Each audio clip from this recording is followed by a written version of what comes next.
start a new reading vlog, and what inspired it was a book club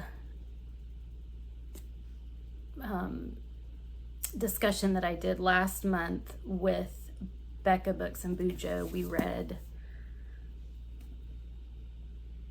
Ruth Ware in the Dark Woods. That was what we read.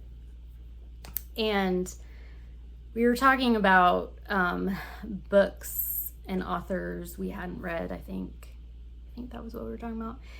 And Bekah talked about her favorite romance authors, I think. And it was, I can't even remember. I know Allie Hazelwood is one, Abby Jimenez, and was the other one Emily Henry? No, I can't remember who the third one was. But I hadn't read any of the ones that she mentioned, and I thought, hey, I should do a Read Like Bekah vlog and read some of her favorite romance authors, because if you've been watching me for any length of time, you know that I have been trying some romance, seeing if I like some romance. But my reading vlogs, I've really been trying to focus on backlist books. So kind of came up with some books that are not romance, not all romance, and one that is our current book club book. So I don't know if Bekah likes it or not, but she's reading it right now, and that is Beach Read by Emily Henry. This is, I think, about two authors that are opposite type people, opposite writers, and they somehow switch what they're writing, something like that. This was really hard to find. If you saw my book haul video, you know that I searched pretty heavily trying to find a used copy, trying to find a library copy, and I couldn't. It's really popular right now. But so for my first one, like Read Like Bekah, I'm gonna read the book club book for her book club, Beach Read, and maybe by the end of this vlog, I'll know if Bekah liked it or not, because we're having our discussion in about a week and a half from when I'm starting this vlog. So hopefully that's enough time. And then I cannot not read a Kristin Hannah if I'm going to read like Bekah. And so I gave her a list of the Kristin Hannah on my shelves that I haven't read yet. If you are unfamiliar with Bekah, I'll link her channel below. She read all of Kristin Hannah's work. Kristin Hannah is one of her favorite authors. And of the three that Kristin Hannah that I have not read, that I have on my shelves, she said Winter Garden is her favorite Kristin Hannah. So I was gifted this from Lori at Books, Ink, and Paper back, I think last year or early this year, after reading a virtual reading retreat. This is about World War II Russia, and a look at mothers and daughters, which mothers and daughters are, buzzwords for me. World War II, not so much, but I like a good historical fiction. So Kristin Hannah hasn't let me down yet, and I doubt she will, especially Bekah and I have some similar tastes. She definitely reads more romance and sci-fi than I do. But her third pick was actually one that was on my TBR for this month that I haven't gotten to yet, and that is The Handmaid's Tale by Margaret Atwood. This is a backlist book from my bookshelves. I've had this on my shelves for many years and have wanted to read it. I have read a few things by Margaret Atwood and really, really like the writing. I love dystopian. So this is the other book I will be reading. First, though, because like I said, it's a week before book club, we're starting with Beach Read.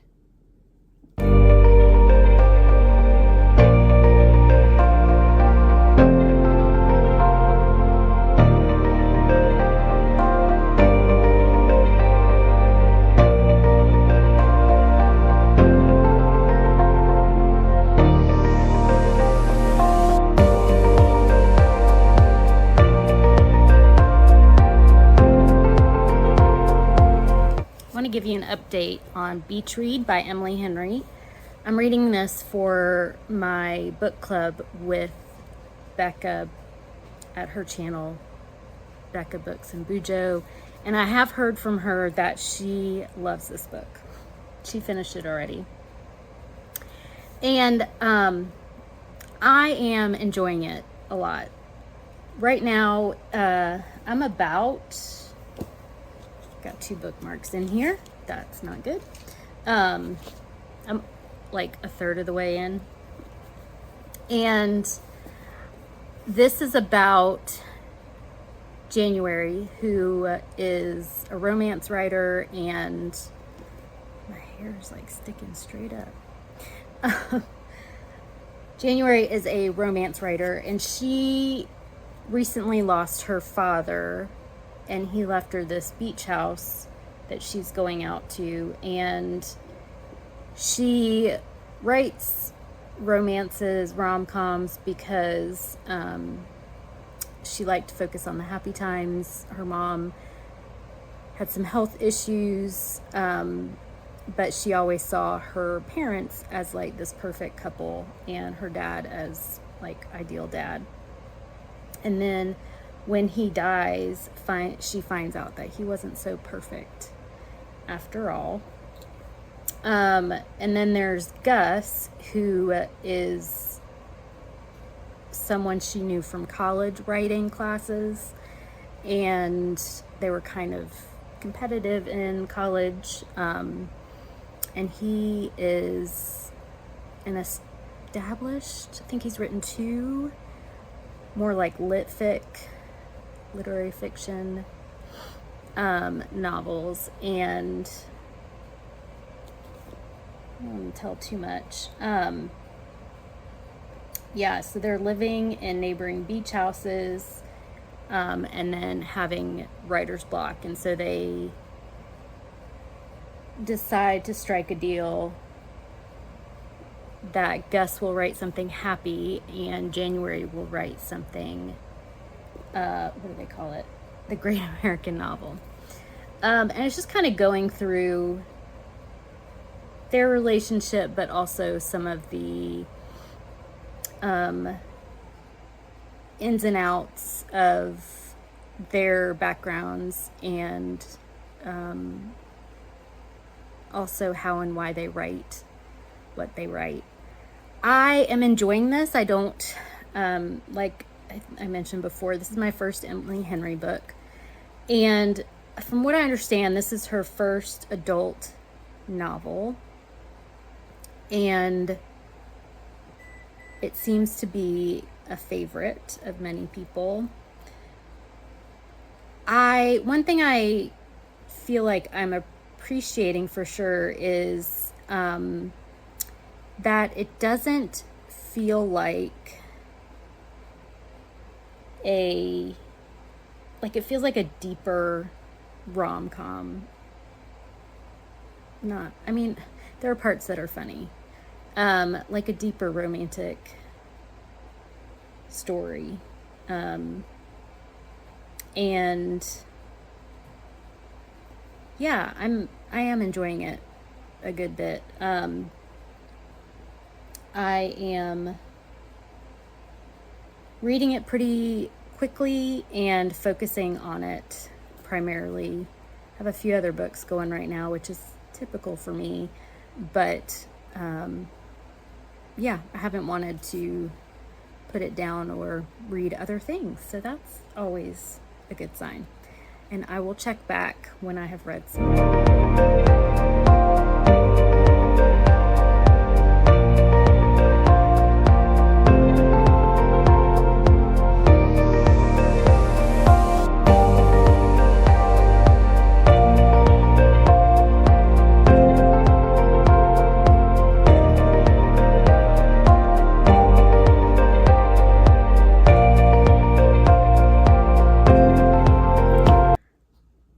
Y'all, I finished Beach Read by Emily Henry early this morning.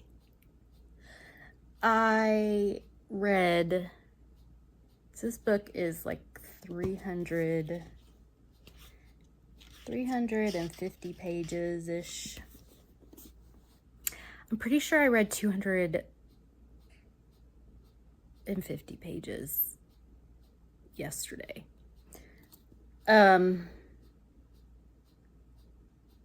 I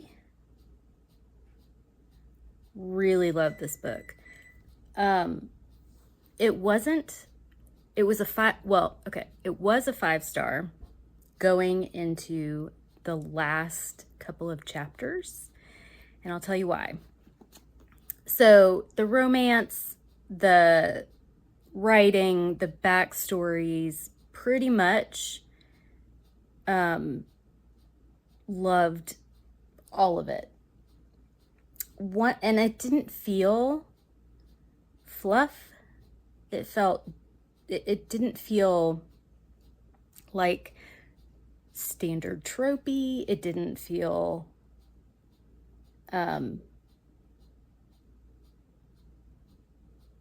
like ridiculous. It didn't feel cookie cutter, which are some of the struggles I have with some romance. So yeah, I really like the characters, the development, the backstories, the growth of the characters. I think at the end, we get a little into the philosophical and explain every little thing, and sort of gloss over the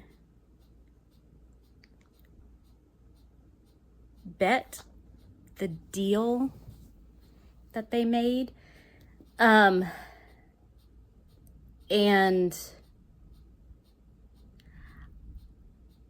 that part for me was disappointing compared to the rest of the novel.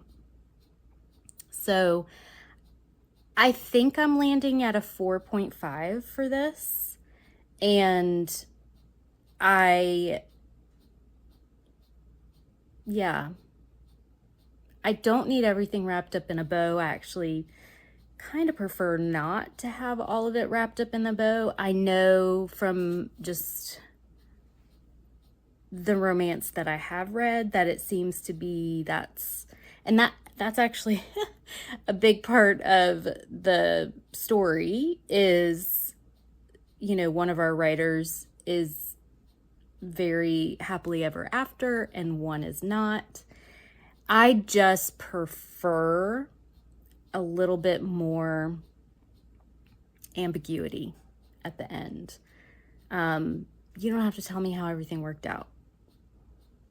It's fine, but the big parts of your story, if you're gonna explain things, like the contest, the deal, that whatever they called it, of him writing a rom-com and her writing the lit fic, I didn't like how that wrapped up. And yeah, I feel like, that kind of was a bummer. Like I said, compared to the rest of the novel, but I did really enjoy this. I will continue to keep Emily Henry's other works on my TBR. I think I own People We Meet on Vacation. And we're going to move on to my next read for Read Like Bekah. But I don't know where any of the books are. I have to go find them, and then I will let you know the next one I'm going to read.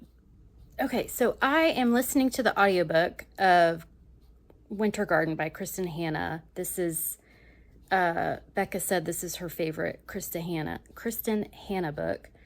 So this is my current audiobook. And then I'm going to start The Handmaid's Tale by Margaret Atwood as my physical read.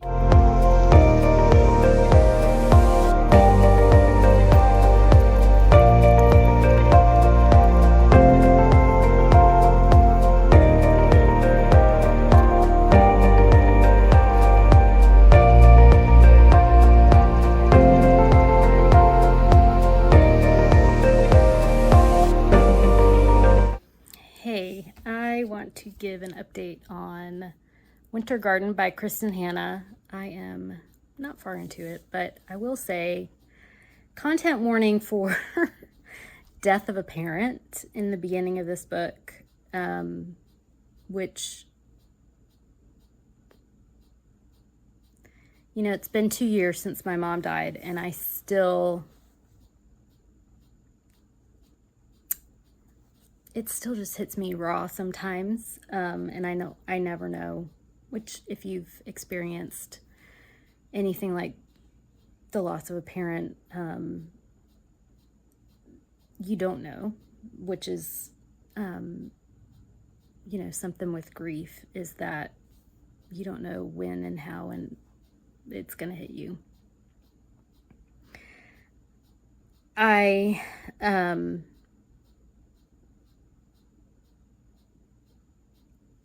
like how it was described, and I feel like the experiences are fairly relatable. We are looking at the family. It's 2 daughters, a mom and a dad, and the daughters are adults. One daughter has 2 adult daughters that are just in their, well, they're 18.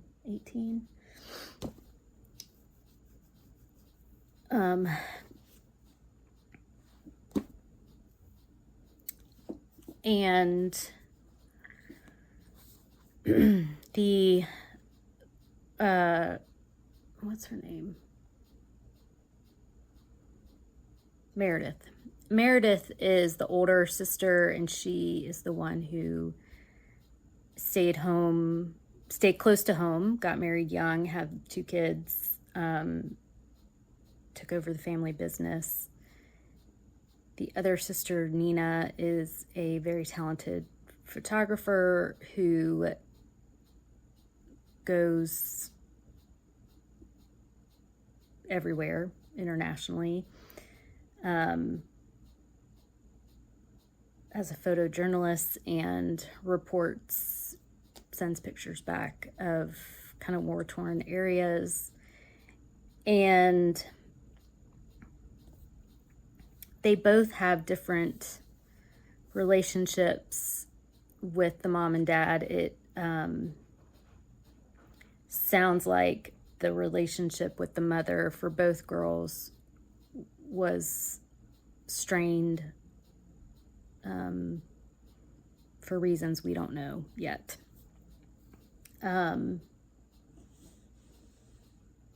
Yeah, Kristin Hannah's writing is beautiful and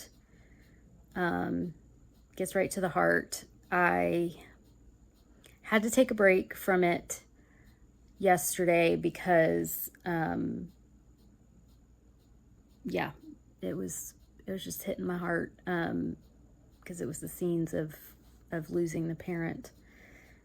So now that I'm through that part, I think I'll be okay moving forward with this one. So 2 out of 3 books so far have death of a parent in it, as adult children dealing with the death of a parent. So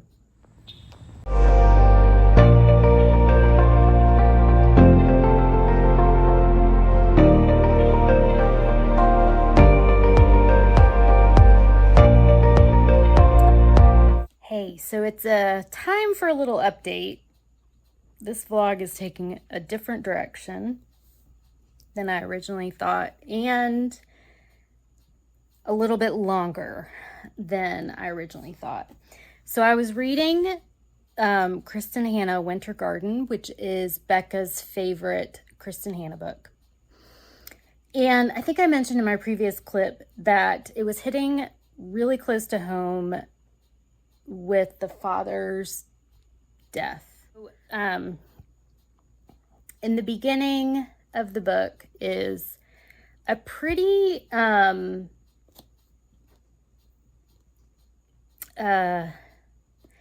for me, gut-wrenching scene with the father and the family gathered around his bed while he's in hospice. Very, there's just a lot of similarities between that and my mom.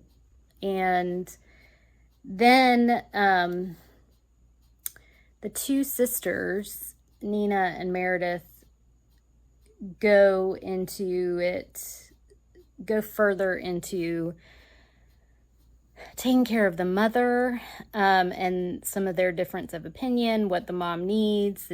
Like she starts to have some weird, unexplainable behaviors, and one sister wants one thing and one sister wants the other. Well, that was not what happened with my family. I just found it really difficult to read and woke up with like tension headaches because it was just taking me back to being a caregiver is very stressful. And my sister, who she doesn't live in Georgia, she was supportive and really didn't, like, she let me kind of take the lead since I was the one who was the primary caregiver, that kind of thing, which it's different for these sisters. They were definitely arguing a lot. But it was a little too much for me. So I am DNFing this book. I just, there are books that are just not the right books for you. And that's okay. And part of what makes Kristin Hannah such an amazing writer is that it was so real that it affected me so much, and why I'm not going to continue with this book. So, I mean, yay for writing Kristin Hannah. However, I am not going to continue with this book. But I am going to read, and I have already started, The Women by Kristin Hannah. This is another one of Bekah's top 3 Kristin Hannah books, and I've been wanting to read it. And coincidentally, my hold for the audiobook on this came in, so yay, we're gonna read this. I've only read like a chapter or 2 into it, and we are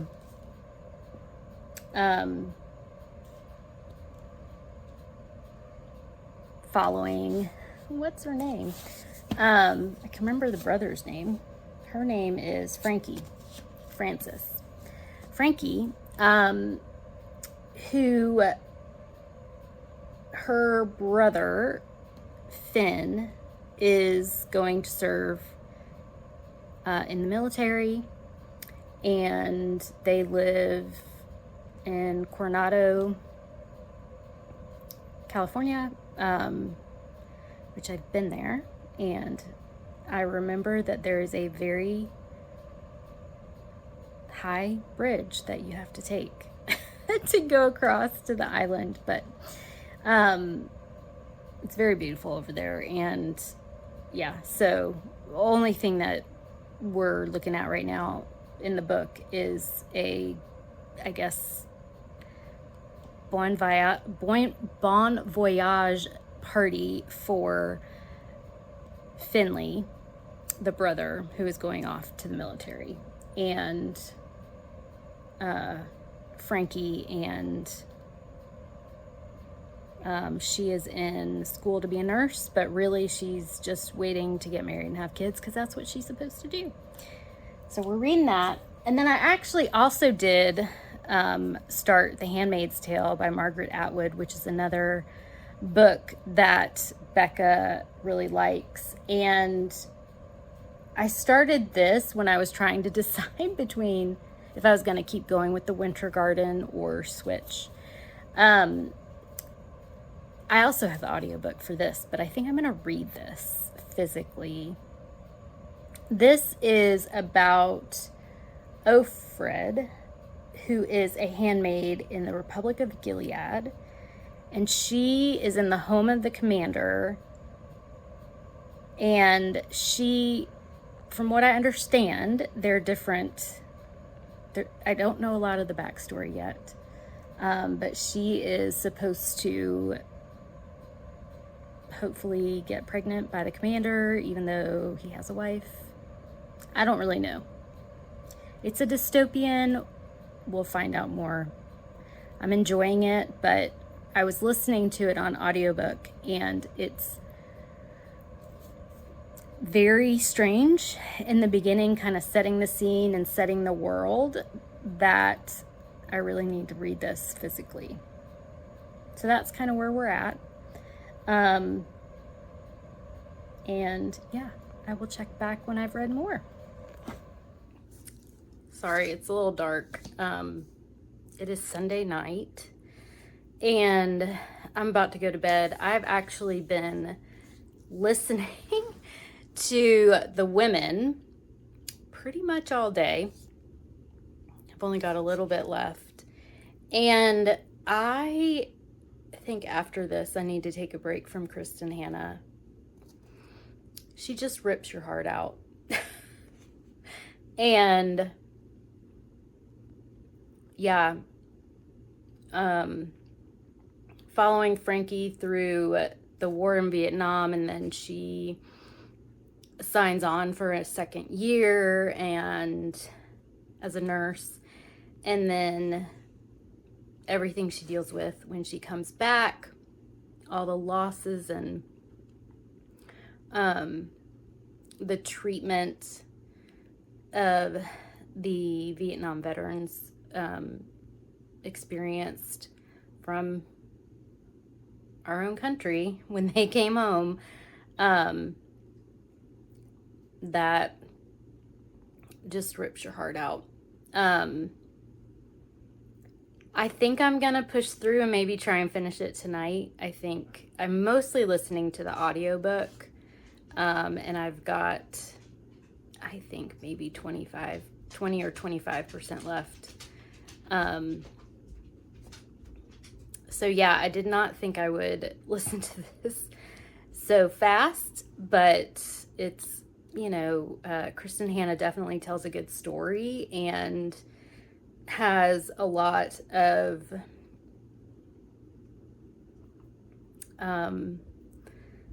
just gut punches in her stories, that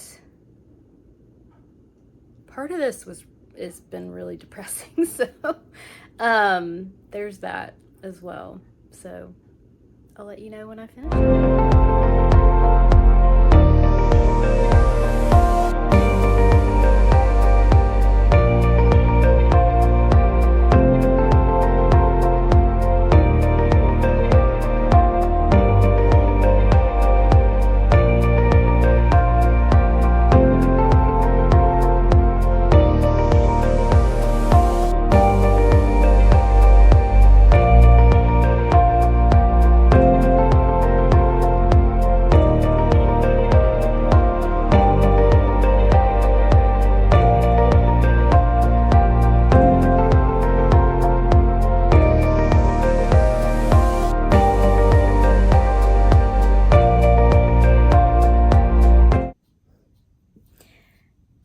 Getting some insomnia vlogging. I've been reading The Handmaid's Tale by Margaret Atwood, and I think part of why, and Hopper, part of why I haven't read this yet is I've just heard so much about it, and my sort of preconceived notions about it are pretty much my feelings about the book now that I'm reading it. So I think I talked a little bit about it earlier, but Offred is the main character that we're following, and she is new into this, what's it called? The commander's household. The wife she remembers from like some religious program.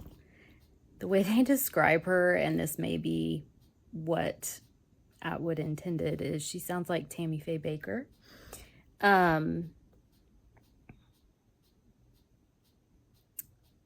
Who I guess is dealing with kind of her change in status because of restrictions placed on women. And so she's very, the commander's wife is very, just disagreeable. She sounds just an angry woman. But in this society, women are not allowed to read and write. They are monitored heavily. They also have to go places in pairs, but aren't really allowed to look at each other. They have like habits. It sounds like nuns' habits that kind of block their face from others. They can't look at anyone. Eye contact seems to be a punishable offense. They also, other people in the society are made examples of and put on this wall. Deceased in some, there's some graphic parts with that. And it's frustrating and also scary how there's some similarities with some things that have happened recently in our culture, our society, the American society. There's a scene where Offred remembers where she's little, and it's like burning books. Like a group of people are burning books or they're burning magazines, and it sounds like they're burning Playboy, I guess. I don't know. So that's where we are with this. And I'm enjoying it. I like Atwood's writing. It's, like I said, a little scary with some parallels that we're seeing with some political agendas that we have right now in the US. So, I am currently just not sleeping well and woke up at 5 a.m. So we're going to spend the time reading, having some coffee and reading. And I'll check back later.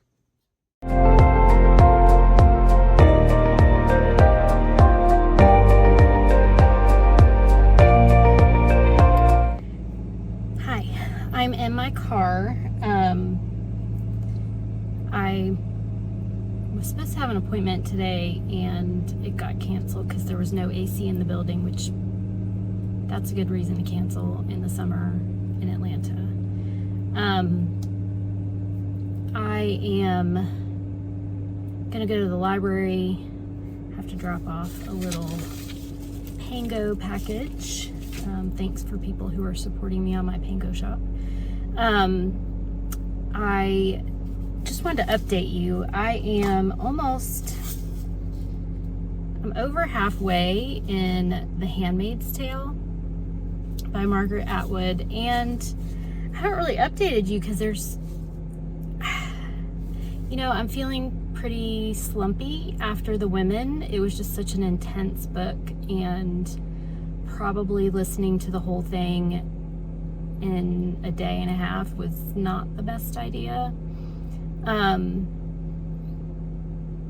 So I'm enjoying The Handmaid's Tale, but I'm not loving it. I think I've put it off for so long because I had such intense anxiety about it, I guess.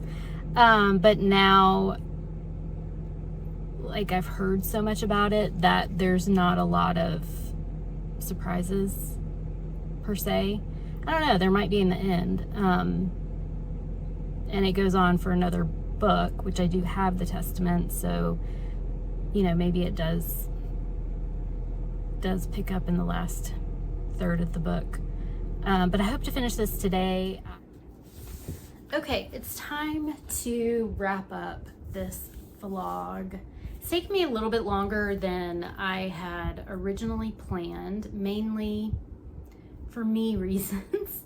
I've kind of gotten in a little bit of a reading funk. Yeah, we'll talk about that in a second, because one of these books I think kind of contributed to it. But I finished The Handmaid's Tale by Margaret Atwood the other night, 2 nights ago. And my initial response, or my initial feeling after reading it was, and I think I said in a previous clip, that it was kind of boring in a way, and I had a lot of hopes for the last third of the novel, and it did not disappoint. The last third of the novel, if you've read this, there's a lot that happens in the last third. It was very good. I actually finished it at like midnight because I did not want to put it down, so that definitely, that last third picked it up for me. In this book, we're following Offred, who has become a handmaid, who basically is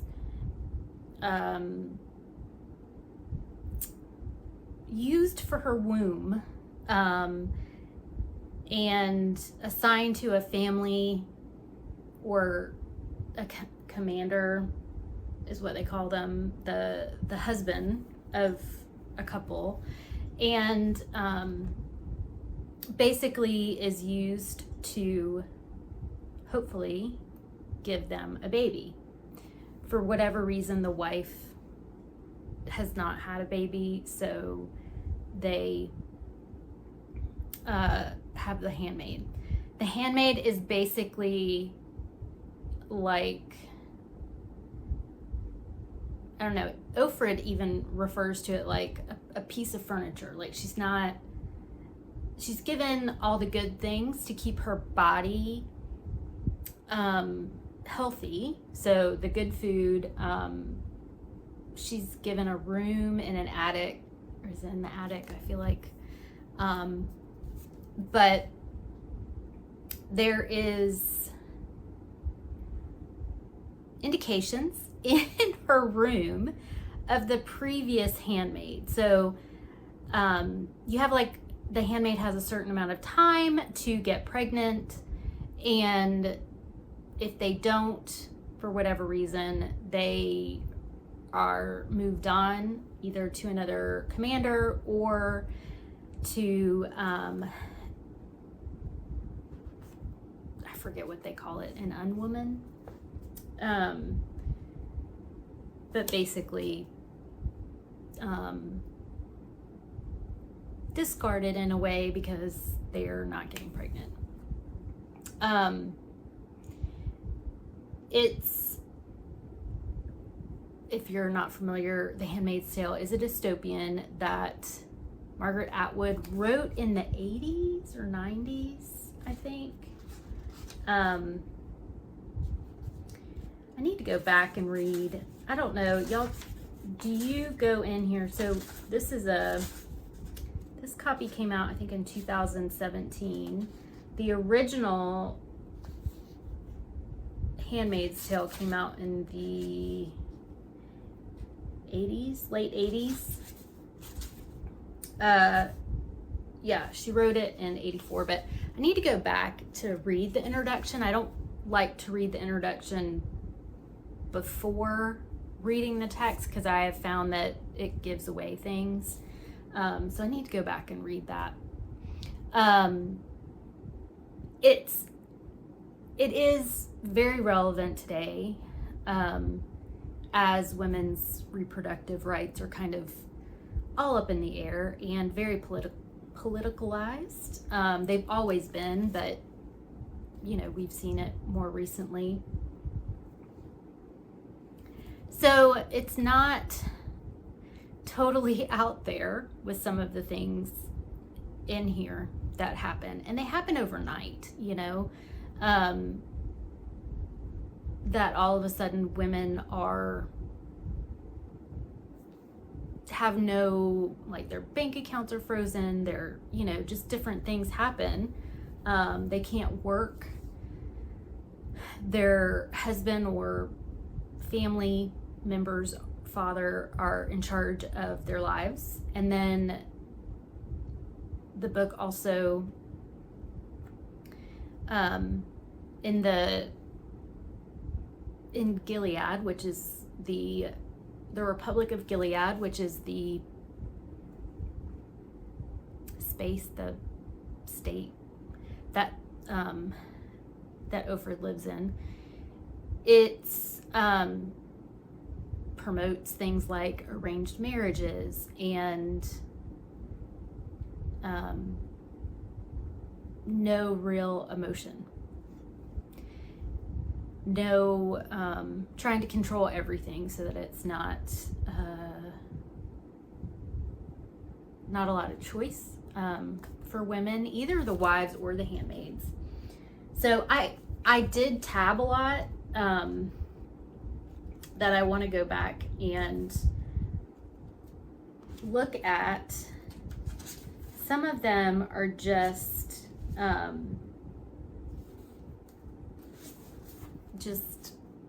like outlandish things that are happening that I just kind of want to go back and look at again. But it was interesting. I would rate this, I think I rated it a 4-star. I try and go with my initial reaction was a 4-star, and you know, if down the line, you know, something changes, it could go up or it could go down, but most of the time I leave my ratings alone, kind of whatever I felt at the moment I finished it.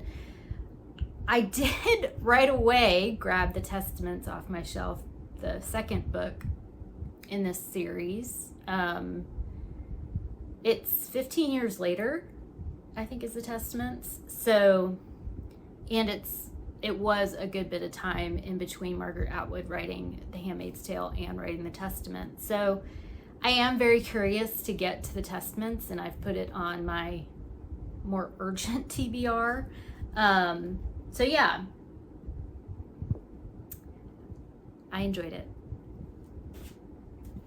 So looking back at the other books that I read for my Read Like Bekah project, Beach Read by Emily Henry was the first book I read, and I read this at the end of July because our book club was in August, which I ended up missing the book club meeting anyway. But I really love this. It is about Gus and January, and January's dad has just passed away and kind of had another life that she didn't know about, but she inherits some of it. So they kind of follow her, and she is a romance writer, and she's on deadline, and they're trying to be understanding about it because her dad just died, but they also need her book. And then Gus is also an author. January knows Gus from, I think, some writing program, and they end up being neighbors for a bit. And Gus has found success writing literary fiction. And just through different banter, which I really enjoyed the banter in this, they decide to kind of switch what they're writing.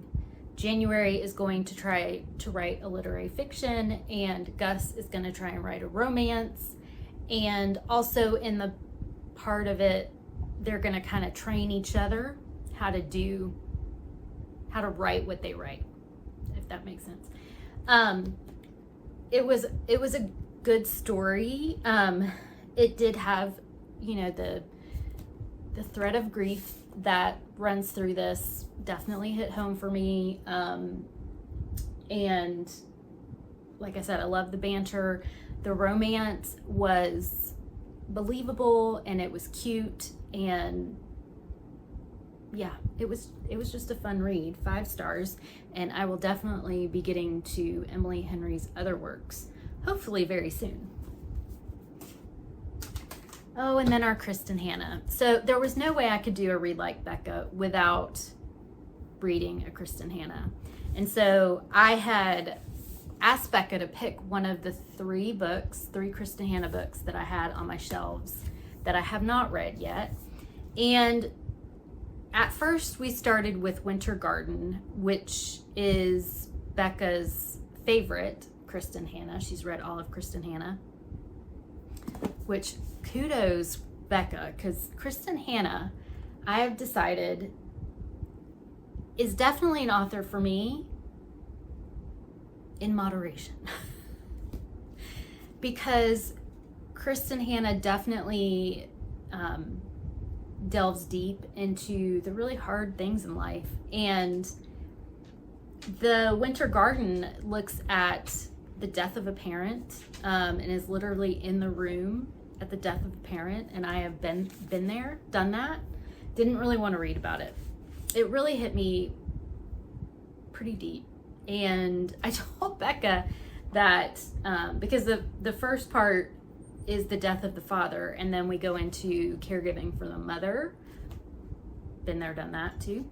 And in the part that I didn't read, I got to page 124 when I messaged Bekah to ask her kind of what the rest of it was like.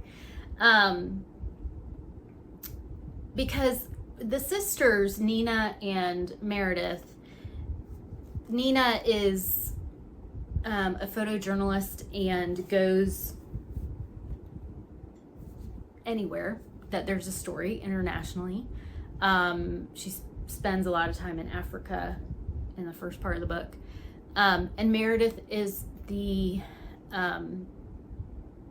sister that lives at home, took over the family business, got married, had the kids, all that stuff. And she's kind of there with her mother on a day-to-day basis. They live very close.